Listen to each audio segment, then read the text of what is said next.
Hey guys, if you like what you're seeing, be sure to click below to subscribe and share.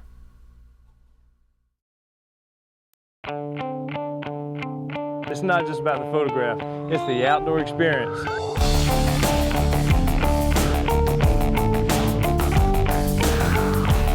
Keep in mind everything that you need to know about photography. F-stop, shutter speed, lens selection. Nice photo. I've got beautiful light now. Oh my God. I'm your host, Doug Gardner, and your wild photo adventure starts now. Welcome to the Jersey Shore. This week we're going to be photographing a variety of waterfowl, and we're going to start off here at the Barnegat Jetty. I'm your host, Doug Gardner, and your wild photo adventure starts now.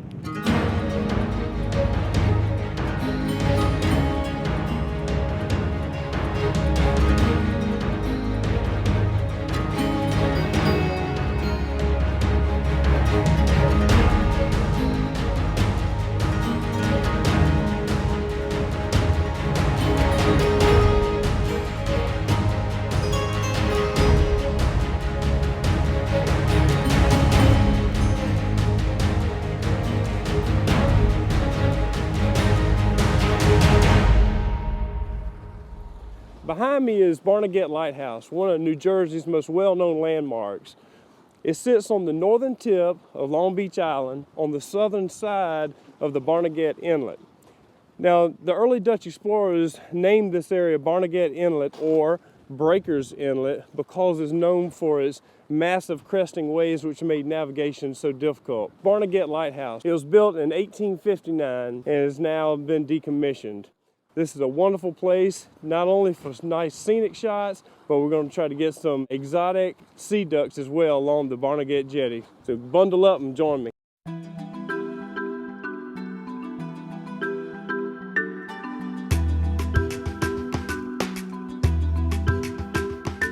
The jetty itself is 1.33 miles long, which is a pretty good stretch.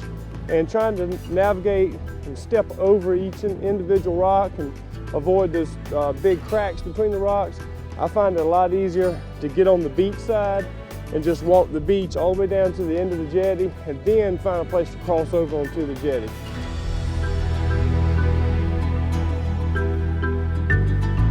The name of the game here is staying low and moving slow.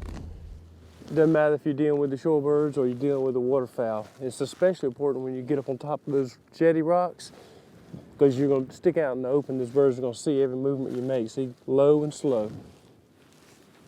Got beautiful light now. It's early morning, about an hour after sunrise, so it's a low angle of sun. One thing to be careful of, the wind is blowing to my back right now, and so the birds are wanting to walk and stand into the wind. And by doing that, the end of their body is throwing a shadow down the side of their head, so you have to kind of wait until they turn into the light a little bit so you can get that catch light. The catch light not only brings life back into the picture, but it also gives you a nice, precise point to focus on. Even though these guys are mostly neutral tone, they've got a white rump and a white belly, so you've got to make sure you don't blow out the exposure on that white belly. What I'm doing in this situation, because they are mostly neutral gray, I'm just spot metering the gray rock. The wet sand would work just as well, and getting a base exposure there.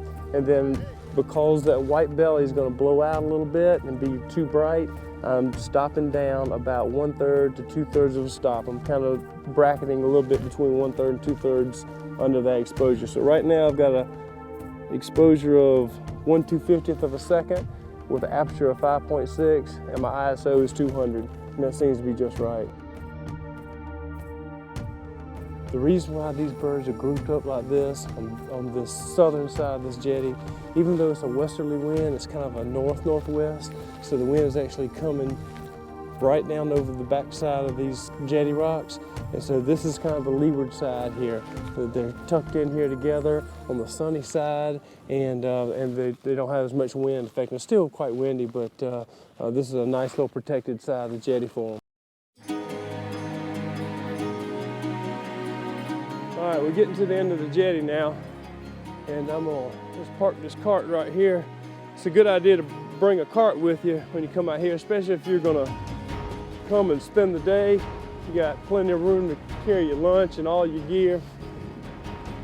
ease up here on top of these rocks and see what we got.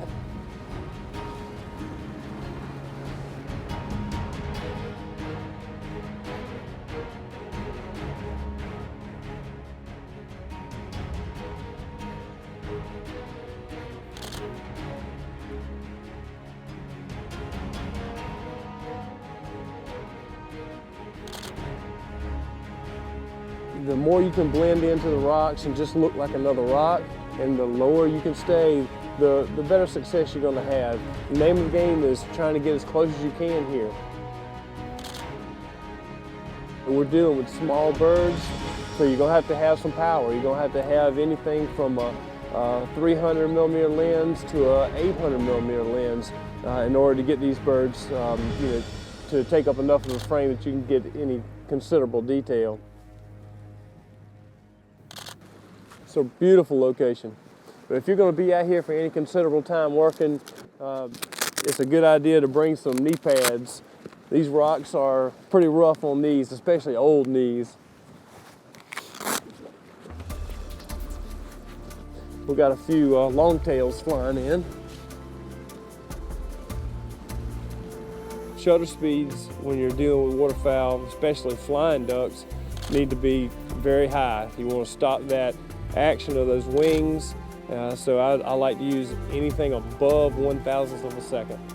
The longtails in flight, that is really fun. But I tell you what, it can be very difficult too. The longtails are flying in off the ocean and they're landing right out there in that turbulent water, which is way too far to get a good full frame shot. We need them, 30 yards from us at the max. So what I'm doing is sitting still, and I've just kind of hunkered down here low between these rocks, and I'm letting them come in and land out there, and periodically one or two of them are starting to drift over here toward the rocks. So it's just a waiting game at this point. All we can do is wait and hope that they maybe come in a little bit closer.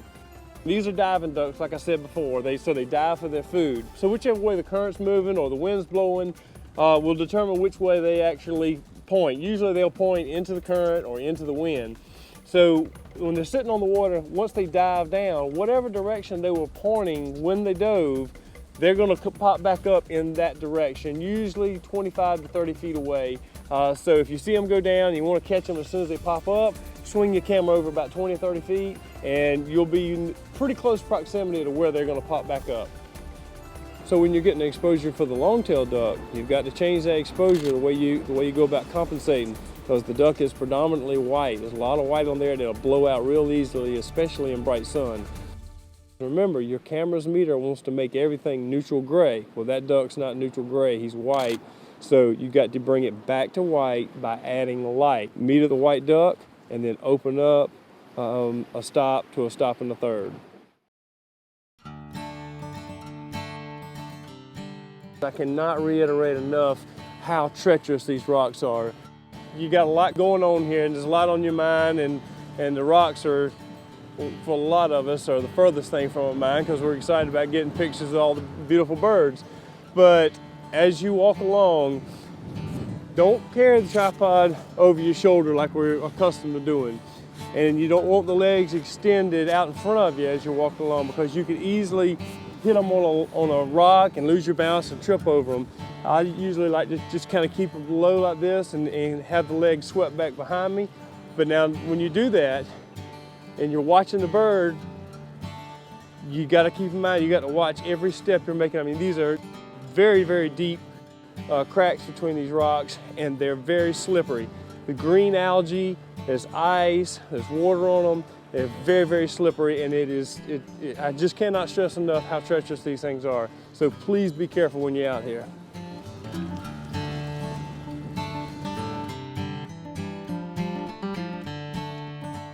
You got to put your time in out here to get great photographs, but it's still a very unique place because sea ducks normally you find them way out at sea and there's no land for you to get, no way for you to get close to them. So this is a very special place. But I'm gonna ease up here. I've got harlequins, about 5 or 6 of them, just down the jetty, about 25 yards from me. Too far away to photograph, obviously, but they're wanting to come back and forth right in front of these rocks right here. So I'm gonna ease down just a little bit further and see if I can shorten the distance just a little more.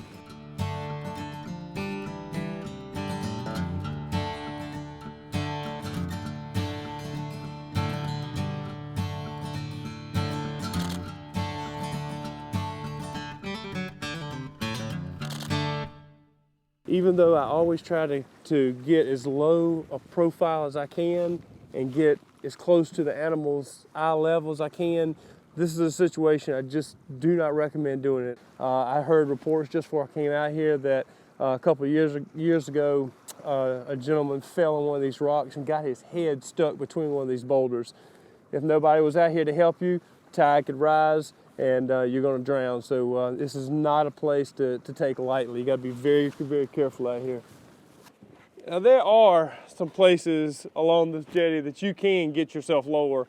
And as I saw earlier today, when the longtails were coming in and landing out here in front, as soon as I got down low profile, they really started to swim in a lot closer and gave us a lot better opportunities. I don't recommend you trying to get down low next to the water there to get that eye level position, but there are some places in between some of these rocks that you can get safely and kind of lower yourself with no problem.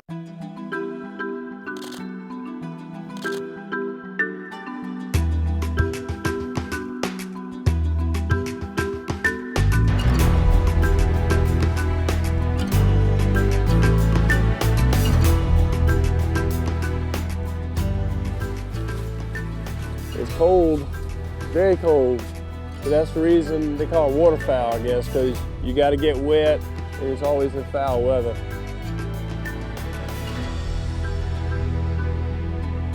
Now, if I sat here and told you with waterfowl photography that every shot that you see of mine, I composed it and shot it exactly like that, I would be lying to you. If anybody tells you that, they're lying to you, because with waterfowl photography, you've got exposure, you've got focus, and just getting the bird in the frame. These birds fly very fast. I like to shoot really loose. I put the subject in the center and I fire away, and then I will actually crop that picture to get the composition that I want.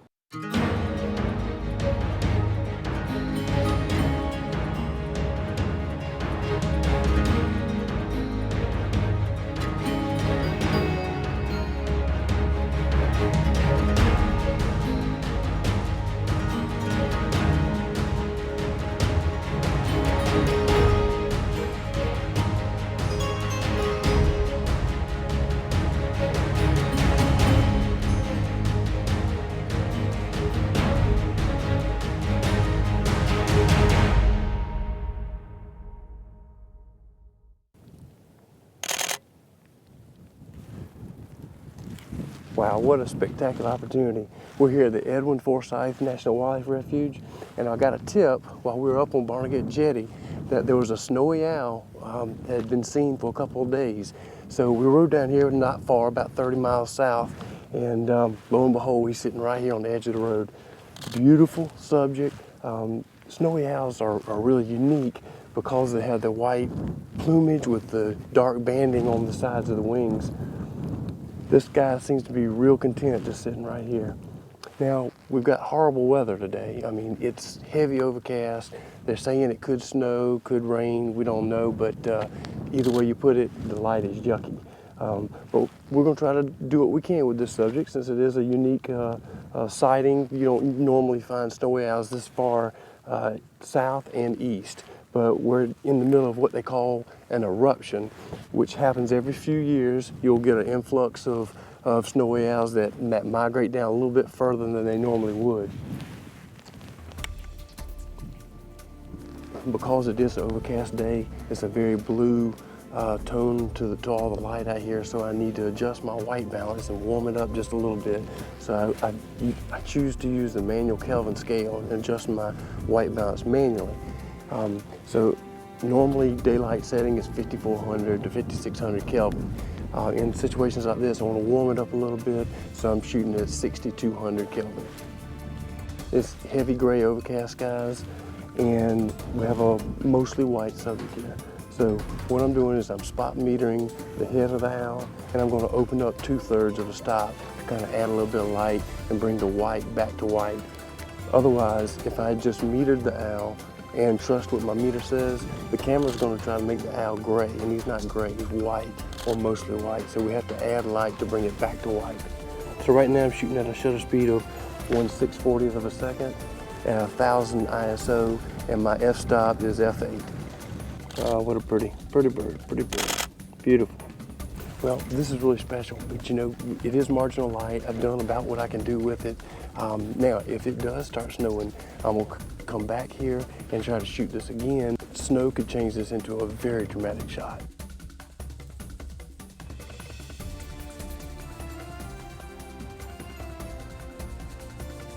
I'd never been to this place before, and wow, what a spectacular treat. We've got all kinds of waterfowl, everything from swans, Atlantic brants, snow geese, Canada geese, a whole variety of other waterfowl and ducks. So we'll see what we can get here. This is a perfect example of how aperture affects your image and how it can help you clean up your image and make the subject pop out of the frame. As you see right here, this old, dead, tangled tree, there's just a lot of distracting dead limbs around it. So what do? If you were to use a large aperture, which is a small number like 5.6 or f4, what that'll do is that will blur everything in the background and everything in the foreground, which helps kind of smooth out those distracting sticks and twigs. If you were to use a small aperture, which is a large number like f16, f11, something like that, then everything is going to be in sharp focus and your subject doesn't tend to pop out of the frame as well. So here are two photographs. One was taken at 5.6 and the other one was taken at f16. And as you can tell, the one taken at 5.6 has a lot less distractions in the background. Another great opportunity. Let's see what else we can find.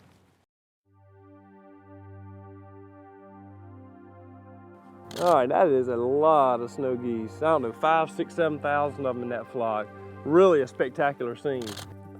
All right, so my exposure right now is 1/2500th of a second at f8, and I'm using an ISO of 400. Now, why do I need to use a f-stop or f8? Well, I have thousands of birds in my scene here, and you got to figure that flock of birds, there's a lot of depth of field between the birds on the front of the flock and the ones in the background. And I want as many of those birds in sharp focus as possible. Because we're not close enough to pick out one or two or even a small group of 3 or 4 birds, I'm having to shoot the whole flock and kind of encompass some of the environment in which they live, the marsh and the water below them. So I want as much in sharp focus as I possibly can get. So I'm using f-stop of f8, which is going to give me more depth of field. The snow geese, they're all white except for the little black wingtips. So how do you get exposure for that? It can be a little tricky in full sun, and the brighter the sun, the more light that's going to be reflected off of that white bird. For me, the easiest thing I found to do is I look at the scene, say, what does this scene look like in black and white? And I quickly try to find something that is neutral tone in value. A royal blue sky is going to be almost exactly neutral gray. So you can meter that and get a perfect meter reading for the amount of light that's actually falling on your subject. Also, blue water, that's another value that is almost neutral gray in tone. And then I am stopping down, I'm taking away light by 1.5 stops to 2 stops, depending on how bright the sun is. And that'll give you a perfect white exposure.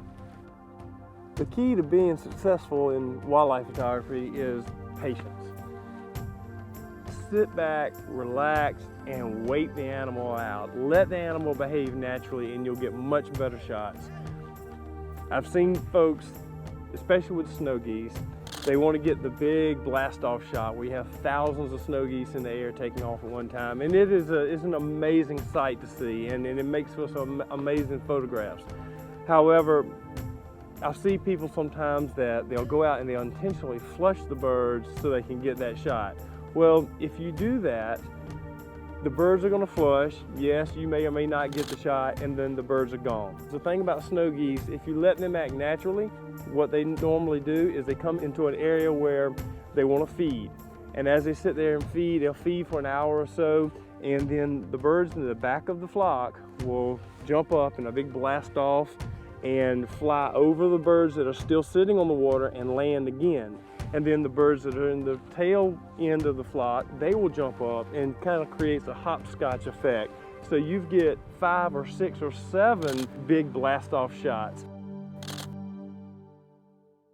Snow geese are especially fun because they're a real challenge. Not so much a challenge from a exposure or a photography standpoint, but because they're generally very hard to get close to. So there's places like this that are really special. These are managed waterfowl impoundments, and as you can tell, they really like being here. The high winds today are actually helping us a little bit because it keeps the birds up and moving. Also, it's very cold, and the colder it is, the more the birds have to feed. Once the temperatures get above 42 degrees, actually the birds don't have to feed at all. Now, because I'm shooting so much white, I got to pay attention to my exposure. Those whites can blow out real easy in this full sun, but this is nice because we have kind of some dark storm clouds in the distance and full sun, which is front lighting them. That wind's kind of brutal, guys, kind of brutal. All right, let's change positions. I tell you, this place has turned out to be a great spot for flight shots. We've got Canada geese coming in now. Nice, right over the marsh grass. I tell you, there's been quite a few Atlantic brants seen in here as well. I haven't seen any opportunities to get tight shots of them yet, but I've seen some nice flock shots out over the marsh. But it's all about putting your time in. Hopefully we'll get some of those opportunities later today. You know, there's an interesting story behind the Atlantic brant. This refuge was actually developed specifically for the Atlantic brant. Back in the 1930s, a mold attacked the aquatic vegetation, the eelgrass specifically, which is the Atlantic brant's staple food, and it killed all the eelgrass out in the bays. And so this is one of the last few strongholds that the Atlantic brant had to rely on. So this was specifically set aside to help provide habitat for the Atlantic brant. And now 1/3 of the entire population of Atlantic brant winters right here in the Edwin Forsythe National Wildlife Refuge.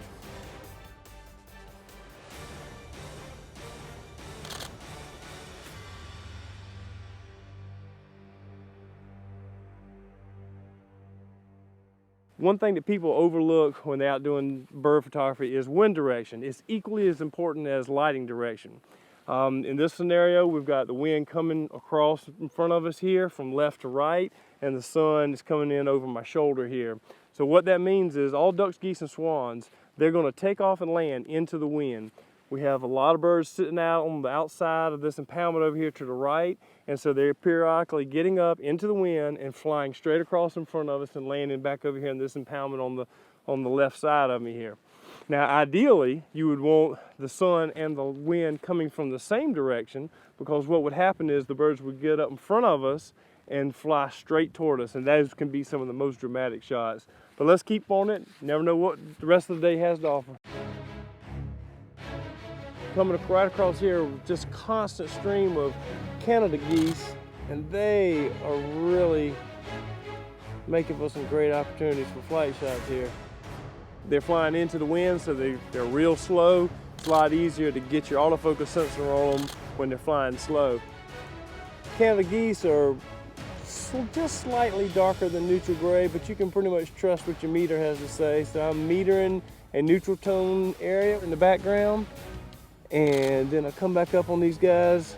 So I'm shooting 1/1600th of a second at f8 and 320 ISO. If you're an aperture priority shooter, this would be a perfect scenario for that, and shutter priority would work really well. Among the species you're going to see here are Atlantic brant, snow geese, swans, Canada geese, and then a whole variety of waterfowl. We've got mallards, black ducks, pintails, gadwall, widgeon, northern shovelers, ruddy ducks. We've got 49,000 acres here. It's all managed wetlands. This is the place to come to.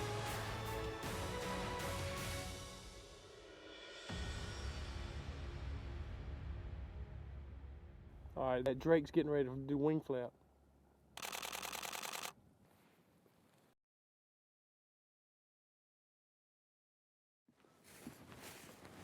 Well, it's been another spectacular trip along the Jersey shoreline.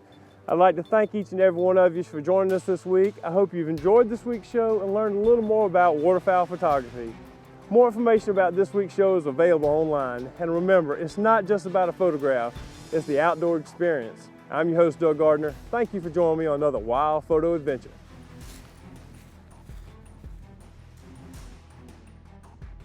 And the early Dutch explorers, they named this area Barnegat, which means breakers inlet. Most waterfowl, blah, mouth's freezing up. Blah, I can't feel my face. Photographing a variety of waterfowl. A mouth's frozen. I feel like I'm back in Normandy. In a bunker. Shutter priority, my mouth's frozen. Now today we've skipped a perfect example, a perfect example to share with you a perfect example of another car coming by to interrupt my setup. Hey guys, if you like what you're seeing, be sure to click below to subscribe and share.